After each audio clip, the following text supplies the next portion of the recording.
कबीरदास भी इसी बात को कह रहे हैं, रैदास भी इसी के बात को कह रहे हैं। मृग मीन भृंग पतंग कुंचर एक दोख विनाश, पांच दोख जाकह चित्त मह ताकि के तकास। देखिए, मृग मीन पतंग कुंचर, मृग किसका कामी है? गंध का। इसलिए बहेड़े का नाद बजता तो को दम दम दम दम दम दम दम दम दौड़ता है। हाँ, उसकी कस्तूरी फूटती है तो ढूंढने फिरने लगता है वो। कस्तूरी कुंडल बसे जबकि अमृग ढूंढे बनवाए, उसके भीतर बसती है, लेकिन वो उस सुगंधी के लिए दौड़ता है इधर उधर वन में, चारों तरफ ढूंढता है कि कहीं मिले। तो वो गंध का कामी है। मीन मछली किसकी कामी है? जबान की, स्वाद की। इसलिए तो ऐसे लगाया, चारा डाला, खाने के लिए आई और फंस गई। एक ही दोष है, पांचों में से एक दोष है। क्या? जबान की कामी। पतंग, कीट पतंगे देखते हैं ना, दीपक जला दीजिए, दीपक जला दीजिए, फिर कितने कीट पतंगे मरने लगते हैं? बहुत सारे। रूप का कामी है, ऐसे ही दीपक जला तो तुरंत कीट पतंगे आकर के मरने लगते हैं। ठीक है, ऐसे ही कुंचर, कुंचर किसका कामी है? स्पर्श का, स्पर्श का। हाथी को कैसे पकड़ते हैं? कुंजर यानी हाथी। कैसे पकड़ते हैं? सामने एक नकली हाथी बना के खड़ा कर देते हैं, या असली ही होती है, लेकिन रास्ता ऐसा बनाते हैं कि न इधर जा सके न इधर जा सके, बीच में गड्ढा खोद के उसे ढक देते हैं और सामने से हाथी से ललचवाते हैं और हाथी चिंगार करते हुए भागता जाता है, अरे मेरी हथनी, और जाके गिर जाता है कहाँ? गड्ढे में, और हाथी को पकड़ लिया जाता है। एक ही दोष है, मृग एक ही गंध का कामी है, नासिका का। उसे सिर्फ नासिका ही की गंध परेशान करती, इसी एक प्रपंच में फंसा है। दूसरा रूप का, स्पर्श का, शब्द का नहीं। किसका? नासिका का। मछली एक का है, जीवा का। पतंग रूप का है, ठीक है, कीट पतंग है। हाँ, कुंजर हाथी। भौरा किसका कामी है? वो भी गंध का कामी। कुंजर किसका कामी है? स्पर्श का, हाथी का। हाथी स्पर्श का कामी है। एक एक ही अवगुण है, लेकिन मनुष्य तो आंख से, अच्छे रूप से भी आकर्षित होता है, कान के सुंदर शब्दों से भी आकर्षित होता है, नासिका से गंध से भी आकर्षित होता है ना, स्पर्श से भी आकर्षित होता है और स्वाद से भी आकर्षित होता है। तो मृगमीन भृंग पतंग कुंचर एक दोख विनाश, पंच दोख जाकह चित्त मह ताकि की तकास। एक एक अवगुण था तो मर गए। भौरा गंध में फंसा रहा, हाँ? कमल में बैठा है, स्वाद ले रहा है, गंध ले रहा है, अब खुलूंगा, अब निकलूंगा, अब उड़ूंगा। सुबह से शाम हो गई, बैठा है, ले रहा है, ले रहा है, ले रहा है। इधर कमल बंद हो रहा, अभी निकलूंगा, अभी निकलूंगा, अभी निकलूंगा, अभी निकलूंगा, अभी निकलूंगा, बंद हो जाता है। तब तक कोई हाथी आता है और कमल उखाड़ के फेंक देता। हाँ, हंत हंत नलिनी गजो जा, उठा के फेंक देती, उखाड़ देती, जा। कमल भी गया और कमल के साथ भौरा भी गया, मछली भी फंस गई। ऐसे सब एक एक अवगुण है तो इनका विनाश होता है, लेकिन मनुष्यों में तो ये पांचों अवगुण है। बताइए आपकी खैर कब तक? हाँ, बकरे की खैर कब तक? बोलिए भगवान बुद्ध की। हाँ, कब तक खैर मनाएंगे? पांचों में फंसे, अक्के में फंसे तो गए। आदमी पांचों में फंसा है, निकल नहीं पा रहा, पांचों में फंसा है। क्योंकि जो प्रपंच वाले होते हैं उनके भीतर गति होती है। इस बालक में गति नहीं है, शांत है, और लेकर के जाते हैं तेन तभावेन नरुत्तमस्य न वंदितव्येति भवे पिकोचि। तीनों भावों में, तीनों लोकों में वो किसी के द्वारा वंदनीय नहीं है। उनकी वंदना देवता सूर नरार्चित पाद पीठम, उनका पैर तो देवताओं और मनुष्यों के द्वारा खुद ही पूजित है। सौदोदनी सुरनरार्चित पाद पीठम, कहा कि सुदोधन के जो पुत्र हैं उनका पैर तो देवताओं और मनुष्यों के द्वारा पूजित है। इसलिए कहा सत्ता देव मनुष्याना बुद्धो भगवाती। वो भगवान क्या है? सत्ता है, देवताओं और मनुष्यों के गुरु हैं। उनका पैर तो देवताओं और मनुष्यों के द्वारा पूजित है। लोग चरण कमलों की वंदना करते हैं। पादान विंदा परिवर्ती अज्ञा मुद्धानी पठिता खलता प्रशस्त, लेकिन लेकर के जाते हैं कि मैं प्रणाम कराऊंगा। राजा तो नहीं जान रहे ना, लेकर के जाते हैं कि मैं प्रणाम करवाऊंगा, लेकिन वो तो किसी के द्वारा पूज जो है वो किसी को प्रणाम करें ऐसा संभव नहीं। उनको लोग प्रणाम करते हैं। और जब ऋषि दूर से ही देखते हैं अद्भुत प्रवृत्ति का बालक है, दूर से ही देख करके उनकी आंखों की रोशनी बढ़ जाती है। अरे ये तो अद्भुत बालक है। आपकी आंखों की रोशनी कब बढ़ती है? आप कुछ दूसरा देखते हैं तो आपकी आंखों की रोशनी बढ़ती है, लेकिन उनके आंखों की रोशनी तो बढ़ गई। बालक को देखा 32 लक्षणों पेता 80 अनुव्यंजना धरा। 32 महापुरुष लक्षण और 80 अनुव्यंजनों से युक्त बालक है।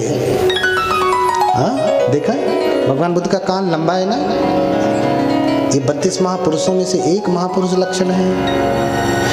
उनका पैर जो है, उनका हाथ घुटनों तक जाता है। खड़े हो जाए तो सीधे सीधे खड़े रह करके घुटने को छू सकते हैं। आप छू सकते हैं? खड़े होकर छू के देखिएगा, नहीं छू सकते, कतई नहीं छू सकते आप। तो भगवान बुद्ध के 32 महापुरुष लक्षण है। मुझे समय मिला तो अवश्य मैं इसकी व्याख्या करूंगा। उनके पैरों में तो चक्र है, चक्रवरन की तरत सुपादो लक्षण चिंचित पुण्य शरीरों। पूरे शरीर में तो लक्षण भरे पड़े हैं, पैरों में चक्र हैं। कितनी महिमा बताऊं उनकी, बहुत। और दूर से ही जब ऋषि देखते हैं तेन तभावे नरुत्तमस्य न वंदितव्यति भवे भी कोचि, वो जान गए कि ये किसी के द्वारा वंदनीय नहीं है, मुझे ही वंदना करना चाहिए। क्यों? क्योंकि अगर नहीं किया तो मुद्धा फले ये खलु तापस पग गई सो अंजलि उत्तमस। अगर नहीं प्रणाम किया तो मेरा सिर 7 टुकड़ों में फट जाएगा। इसलिए पहले ही उठ के खड़े हो जाते हैं, हाथ जोड़ कर कह रहे महाराज लाइए बालक को। हाँ, इतनी महिमा। मुद्धा फले ये खलु तापसस पग्गह यशो अंजलि उत्तमस। हाथ जोड़ करके खड़े हो जाते हैं।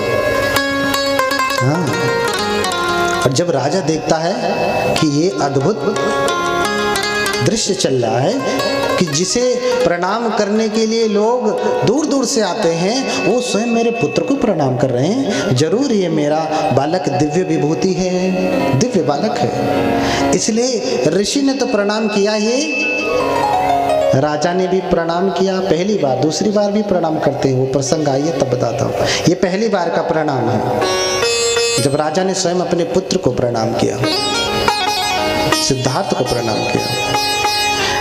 मुनि देखते हैं तो पहले हंसते हैं फिर रोते हैं। हंसहि महामुनि प्रथम ही जानो,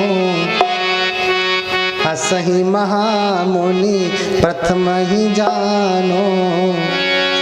हाँ, हंसहि महामुनि प्रथम ही जानो, महामुनि प्रथम जानो। पादारविंदा करी सगरहि मानो, पादारविंदा करी सगरहि मानो।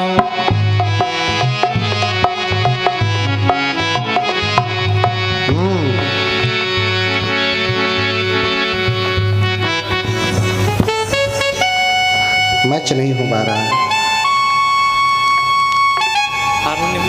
हाँ, तो पहले उनके चरणों की वंदना करते हैं और हंसते हैं और फिर रोते हैं। हंसहि महामुनि प्रथम ही जानो, पहले हंसते हैं फिर रोने लगते हैं। जब हंसते हैं तो राजा भी हंसते हैं, जब रोते हैं तो राजा चुप हो जाते हैं। हाँ, देखिए जब आप हंसते हैं तो सारा संसार आपके साथ हंसता है, लेकिन जब आप रोते हैं तो आपके लिए रोने को कोई नहीं है। समझ रहे हैं ना? इसलिए हंसना सीखिए। हंसने में सब साथ हैं, रोने में कोई साथ नहीं है। बोलिए भगवान बुद्ध की। हंसना सीखिए, हंसना। कोई प्रसंग ना हो तो भी हंसिए, बैठ के हंसते रहिए। कहेंगे वो तो पागल है, आपको देख करके लोग हंसेंगे। हाँ, आप अनायास ही अकेले बैठ के हंसेंगे तो भी लोग देख करके हंसेंगे, अरे हंस रहा है तो पागल है, अरे वो तो पागल है हंस रहा है। तो आप पागल को देख के हंसने वाला तो महा पागल होगा ना। हाँ, पागल को देख के हंसने वाला। बोलिए भगवान बुद्ध की। लेकिन दुनिया ऐसी ही है, पागल को भी देख के लोग हंसते हैं, अज्ञानी को देख के भी हंसते हैं। हंसी तो अज्ञानी के ऊपर ही आती है। जानते हैं अज्ञानी के ऊपर, पागल के ऊपर हंसी क्यों आती है? क्यों हंसी आती है? हाँ, क्योंकि सबके भीतर छुपा हुआ असंस्कारित रूप से एक संस्कार है जो इतना प्रबल है कि उसका शरीर, उसकी मनोवृत्ति ऐसे बना के रखा है, जब हम अपने से निम्न किसी को देखते हैं तो हंसते हैं। समझ रहे ना? ये हमारा संस्कार है। हम अपने से निम्न देखेंगे तो हंसेंगे। अरे ये तो गिर गया, मैं थोड़ी नहीं गिरता हूँ, मैं थोड़ी नहीं गिरता हूँ, ये तो गिर गया। इसलिए मैं जिसका प्रबल होता है वो दूसरे को देख के हंसता। बुद्ध हंसते नहीं है, बुद्ध हंसते नहीं है। बुद्ध स्मित हास्य करते हैं, मुस्कुराते हैं। बुद्ध नहीं हंसते। बुद्ध क्यों हंसे? अज्ञानियों के देख के बुद्ध क्यों हंसे? बुद्ध तो परम ज्ञानी है ना। तो पहले मुनि हंसते हैं, फिर रोते हैं। हंसते हुए देख करके राजा भी हंसते हैं, प्रसन्न होते हैं। लेकिन जब मुनि रोने लगते तो राजा रोते नहीं, दुखी हो जाते। हाँ, क्यों रो रहे हैं? अब क्या बात हो गई? अब क्या बात हो गई? फिर पूछ ही लेते, राजन क्या कारण है? महाराज क्या कारण है कि आप पहले हंसते हैं फिर रोते हैं? बोले महाराज ये जो बालक है वो कोई सामान्य बालक नहीं है, दिव्य बालक है। इसके जैसा बालक धरती पे आज तक जन्म नहीं लिया, अभूतपूर्व बालक है। ये बुद्ध बनेगा, ध्रुवं बुद्धो भविष्यति, ध्रुवं बुद्धो भविष्यति। यन्नु नाहं खो महाराज ध्रुवं बुद्धो भविष्यति। अरे महाराज निश्चित रूप से जानिए जो बालक है ये बुद्ध बनेगा। तो ये होने वाले बुद्ध को मैं देख पा रहा हूँ, इस बात की मुझे खुशी है, आनंद है, इसलिए मैं हंस रहा हूँ। लेकिन दुख इस बात का है कि जब ये बुद्ध बनेंगे तो मैं जीवित नहीं रहूंगा। मैं उस परम पुरुष का, उस परम भगवान का, उस सुगत का, लोक गुरु का, तथागत का, धर्मराजा का दर्शन नहीं कर पाऊंगा, इसलिए मैं रो रहा हूं। देखिए स्वयं असित ऋषि अभिज्ञाओं से युक्त हैं, पंच अभिज्ञाओं से युक्त हैं, लेकिन फिर भी बुद्धों का दर्शन इतना सुखद होता है कि इतना रिद्धि सिद्धि संपन्न ऋषि भी ये चाहते हैं कि मैं बुद्धों का दर्शन करूं, उनका उपदेश सुनूं। आपके पास कौन सी रिद्धि सिद्धि है? कोई रिद्धि सिद्धि है? बहुत बड़े धनिक भी तो नहीं है। हाँ, बहुत बड़े धनिक भी तो नहीं है। इस गांव में भी तो कोई बहुत बड़ा धनिक नहीं है। लेकिन असित ऋषि इस बात से दुखी हैं कि जब ये बुद्ध बनेंगे, जब ये धर्मोपदेश करेंगे, मैं इनके उपदेश को सुन नहीं पाऊंगा। और वो उपदेश आपको सहज ही सुनने को मिल रहा है। जिस उपदेश को सुनने के लिए असित ऋषि रोते हैं, परम अभिज्ञा को प्राप्त व्यक्ति रो रहा है, जिसके पास सर्व सामर्थ्य है, वो व्यक्ति रो रहा है कि मैं बुद्ध का दर्शन नहीं कर पाऊंगा, उनका उपदेश नहीं सुन पाऊंगा। आपको सहज ही वो प्राप्त है, लेकिन आपको कोई गम नहीं। हाँ, आपको कोई गम नहीं। क्यों? क्योंकि जमाना हमसे है। जमाने से हम नहीं, इसलिए आपको कोई गम नहीं। क्या हम जाएंगे वहाँ, उपदेश सुनने जाएंगे, इतना बढ़िया उपदेश होगा। अरे हम सब जानते हैं। अरे जो बुद्ध के बारे में नहीं जानते उनकी बात तो समझ में आती है। जो अपने आप को बुद्ध का अनुयायी कहते हैं, वैज्ञानिक बने बैठे हैं, तो भैया कुछ विज्ञान की बात सीख लो कि कैसे, वो कौन सा विज्ञान है, वो कौन सा यंत्र है, वो कौन सा केमिकल है जिसे प्राप्त करके तुम बुद्ध हो जाओगे। है कोई? और कौन सी इंजेक्शन है, कौन सा इंजेक्शन है, कौन सी दवाई है जिसे लगा दिया जाए आप बुद्ध हो जाएंगे? कुछ है ऐसा? नहीं। अगर ऐसा होना होता तो सभी वैज्ञानिक आज तक बुद्ध हो गए होते। बड़े बड़े वैज्ञानिक हैं, देखो बड़े बड़े वैज्ञानिक हैं, आज तक बुद्ध नहीं हुए, और हमारे लोग कहते वैज्ञानिक बनते फिरते हैं। वैज्ञानिक में और बुद्ध में उनको अंतर नहीं दिखता। जिस धर्म को पाने के लिए असित मुनि रो रहे हैं वो सहज ही आपको उपलब्ध है, आप उसका महत्व नहीं समझ रहे हैं। सरकार ने फ्री में आयरन की गोलियां बांटी तो लोग कहते हैं खाते हैं तो उल्टी आती है। वही जब पैसे से खरीद के लाएंगे तो वही सेम फॉलिक एसिड खाएंगे तो फिर उल्टी पैसे से खरीद के आए ना। हाँ, तो संसार में धर्म को चाहने वाले बड़े कम हैं, धम्मानुरागी बहुत कम हैं। एकस्य कर्म सवीक्ष करो अत्यंत मनो अधुना, गतानुगति को लोको नावे लोक परमार्थिक। देखो संसार में बुरा कर्म करने के लिए भेड़िया भसान मचा हुआ है, धक्का मुक्की मची हुई है। शराब की दुकान पे चले जाओ शाम के समय में, हाँ शराब की दुकान पे शाम को चले जाइए, धक्का मुक्की, भैया पहले हमने पैसा दिया है, हम कब से लाइन में खड़े हैं, आप उनको दे रहे हैं। पैसा भी दे रहे हैं और क्या खरीद रहे हैं? जहर। पैसा दे करके अपने विनाश का कारण खरीद रहे हैं। यहाँ बिना पैसे दिए हुए आपकी सदगति का, उन्नति का कारण मिल रहा है, धर्म मिल रहा है, तो भी सुनने वाले नहीं हैं। गतानुगति को लोको नावे लोक परमार्थिक। हाँ, इस संसार में ऐसे ही मूर्ख अधिक हैं, विद्वानों की संख्या कम है, विद्वानों की संख्या कम है। असित ऋषि चले जाते हैं, राजा को भी चिंता सताने लगती कि असित ऋषि ने कहा है कि ये बुद्ध होंगे, तो असित ऋषि की वाणी आज तक कभी झूठी नहीं हुई। लेकिन क्या करें, मोहवश व्यक्ति झूठा करने में लग जाता है। मोहवश व्यक्ति झूठा करने में लग जाता है। आप अच्छी तरीके से जानते हैं कि जो जीवन जी रहे हैं उसमें कोई सुख नहीं, दान देने में पुण्य है, लेकिन फिर भी इतना मोह जकड़ा हुआ है कि 10 रुपए भी श्रद्धा से नहीं निकलता। सब जानते हैं कि दान देने में पुण्य है, भोग करने में पुण्य नहीं, लेकिन आप 1000 रुपए भोग में लगा लेंगे, दान देने में 10 रुपए भी नहीं निकलेंगे। सब जानते हैं। जानामि धर्मम न च मे प्रवृत्ति, जानामि अधर्मम न च मे निवृत्ति। धर्म जानता हूं लेकिन मुझसे होता ही नहीं।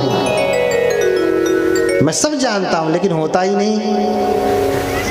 हाँ, अधर्म भी जानता हूं कि ये बुरा है, अधर्म भी जानता हूं कि ये बुरा है, लेकिन मैं उससे निकल नहीं पा रहा। तो गतानुगति को लोको नावे लोक परमार्थिक। बोली भगवान बुद्ध की। हाँ, समय बहुत हो गया है हमारे उपासक जी।